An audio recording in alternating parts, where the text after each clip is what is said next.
Hello everyone. Okay, so sorry about the intense book review I just did, if it upset anybody. So today's actual book review is going to be, as you can see, Miss Agatha Christie.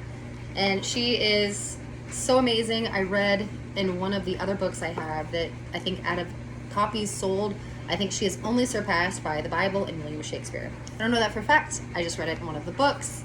And this is my first Agatha Christie I have ever read. I got this book, the recommendation for this book, from my partner. Apparently, he loved it whenever he was a kiddo when he first came into reading. It is one of his favorites. And so I made it my first book that I was going to read of Agatha Christie's. So hopefully the sound will be better. I'm wearing my AirPod today, and we'll see if that makes a difference. If you can hear better or not, we'll try. Again, sorry for the loudness of the video the other day. I'm still trying to work out kinks and work to do videos and such. This is my first time. So again, if anybody has any tips, tricks, advice, anything like that, please feel free to message it down below, and I will do my best to make it better. So Agatha Christie and Then There Were None. This was the copyright, at least in this book, was in 1939. And I got this guy from Thrift Books, which, no, I am not sponsored. My sister asked me if I was sponsored. No, I'm not sponsored by Thrift Books. I really enjoy them. You can tell because this guy is also from Thrift Books. Thrift Books is amazing because if you get books from Thrift Books, and if it's in the U.S., I don't know internationally, but in the U.S., if you have $10 over or $10 worth of books, shipping is free anywhere in the U.S. And then you get, depending on how many books you buy a year, you can potentially earn free books. This one was not free. I got this one last month, 2 months ago, August, sorry, for $9.19. So of course I had to buy another book because, I mean, you don't want to pay shipping, right? At least that's what I told my partner whenever I bought more books. And we got a free book that time, so it was worth it. And I got it from him. I got him the first book in the Dresden Files. So I will definitely be doing a review on that guy here shortly. So Agatha Christie, this book, so I got it for $9.19. Thrift Books right now, when I checked this morning, you could get it for $4.69. Or you could go to Amazon, and on paperback you could get for $7.99, or on Kindle for $7.99. Or you can get a hardback book for $19.75. And I know because she is a classic, some people would really like, I've seen some of really nice sets, hardback sets of Agatha Christie's entire work, and they're beautiful. So if you want something like that in your library, maybe that's what you would like. I also found it on Barnes & Nobles. They have 3 of her books in one for $25, which again, I think is a wonderful steal because they are kind of short. So I will not be reading what the book is about. There is none. It's not here. And that's totally okay. So you'll be surprised. Sometimes I love it whenever books have this because then I actually have no idea what the book is about, what I'm going into. So I'm going into this journey and I have no idea. And other times I'm like, I'd like a little bit of a heads up, but it is an exciting adventure. Like, I assume it's about mystery because it's Agatha Christie.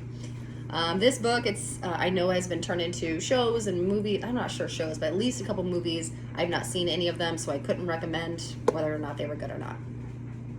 But so for this guy, there are 13 characters. Like I said, it is short. It is a short book, and the writing is not very small, so you can finish this guy real quick.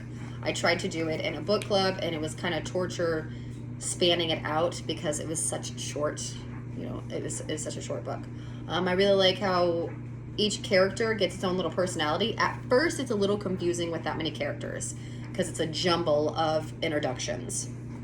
But once you get to know, once you read it a little further, you start to see who's who, and it really comes together. I will say, as a heads up, there are some slurs in here, racial slurs.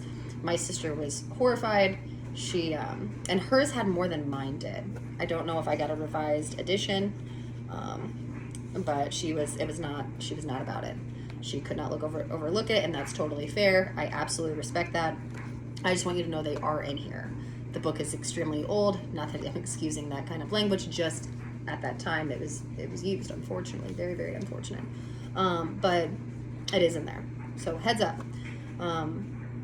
And I think it's really unfortunate. If you can find a revised edition without that in there, this is a really great read for young readers, because it's like, especially around Halloween, it's a thriller. It's a mystery, but it's not scary. It's not like very scary. So I don't think I would recommend City of the Dead, which is another review I had done a few videos ago, for a young adult reader. I think it's a little intimidating. I think it's a little bit much for a young reader, but this one is really fun, and it's like a mystery of like, ooh, who done it? Oh my gosh. And all the way until the end. And I would definitely give this one a sticker, because I would read it again. I think it's really fun, and you could flesh out the characters better reading it a second time around. So yes, love it. Just not some of the language in there is just not fun. But the story itself is really great. I can see why Agatha Christie is, hailed as a wonderful author. I really enjoy reading this one for my first one. So I compared, I read Sherlock Holmes earlier this year, his complete work, and I have to say, between, Sir Arthur Conan Doyle and Agatha Christie, who I'd prefer, I would definitely go with Sir Arthur, which I keep butchering his name. I would definitely go with him.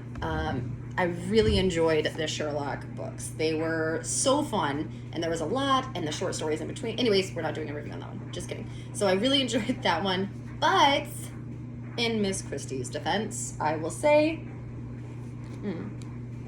sorry, that's delicious. I will say that I have not read her Miss Marple or Hercule Poirot. I cannot say that guy's name to save my life. But I know that one was Dwayne's very favorite, and I haven't given them a shake. So once I read those, maybe I'll do some reviews, and it might change my mind. So yes, I would definitely recommend reading at least once in your life. Put it on your bucket list for reading. Loved it. And it's just a fun read. So again, if you can find a revised edition, I think it's really great for young readers too, because it's fun and it's short. It's not too long, but there is a complexity of the characters that would make you think and imagine. It's just a really fun book, especially around, like I said, All Hallows Eve, as it is October 2nd, 4th. October 4th. I wasn't even kind of close. Jesus Christ. So, all right. I think that's it for today. Thank you so much for going with me for 2 books today. I try not to do too many, but I do have a problem with books. It's a serious issue. They should have help hotlines for book readers that will not get their nose out of books, because I might be a president of it somewhere. So please let me know if there's anything that I can change, modify, if you'd like to see me read something, if you'd like more on the book or less on the book or more on, any of those things. I will not be doing a spoiler for each book, just some of them. And I do not think I'm going to do a spoiler for Miss Christie. I'm going to let you all read and tell me what you think. So have a great day, and hopefully we'll see you guys tomorrow.